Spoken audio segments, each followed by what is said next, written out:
Nessa aula nós vamos revisar em detalhes a associação de resistores em série. A primeira característica: os resistores estão no mesmo fio e não há nó entre eles. Lembrando que nó é um ponto do circuito onde a corrente se divide ou se junta. Segunda característica: os resistores são percorridos pela mesma corrente elétrica, uma vez que ela não se divide porque não há nó entre os resistores. E cada resistor pega uma parcela da tensão, da DDP, fornecida pela fonte de tensão.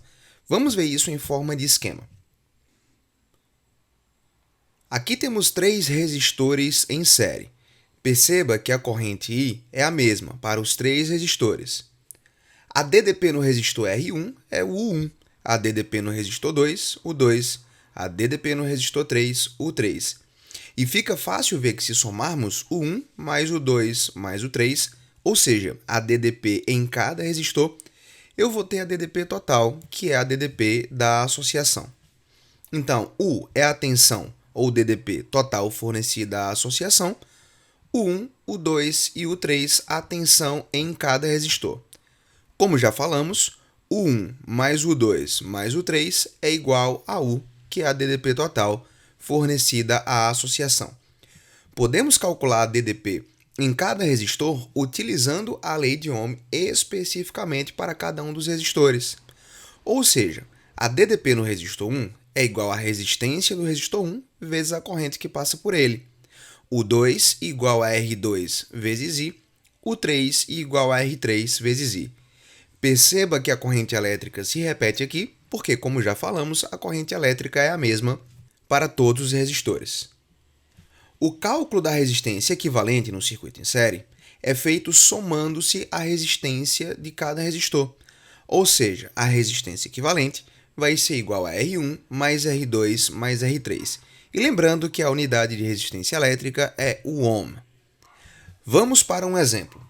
Temos aqui um circuito simples com 2 resistores em série, uma fonte de tensão ideal de 18 volts, a resistência R1 vale 2 ohms e a resistência R2 vale 4 ohms. A resistência equivalente, como já falamos, é a soma das resistências, ou seja, 2 mais 4, que é igual a 6. Com isso em mãos e tendo o nosso valor da DDP, podemos calcular a corrente elétrica no circuito. Então, DDP igual a resistência equivalente vezes a corrente, a DDP 18 volts, resistência equivalente 6 ohms e a corrente é I. Fazendo os cálculos, encontramos que a corrente vale 3 amperes. Essa corrente aqui é a corrente total do circuito, que é a corrente em cada resistor. Podemos também calcular a tensão em cada resistor, utilizando a lei de Ohm especificamente para cada um deles. Então, a DDP no resistor 1 igual a sua resistência vezes a corrente, 2 vezes 3 igual a 6 volts. A DDP no resistor 2 igual a R2 vezes I, R2, 4, corrente 3 amperes, temos aí exatamente 12 volts. É isso aí, pessoal. Eu espero que vocês tenham curtido e mais mapas como esse você encontra lá no meu Instagram, @breno.fis. Bom te ver por aqui, beijo no coração, forte abraço e até a próxima.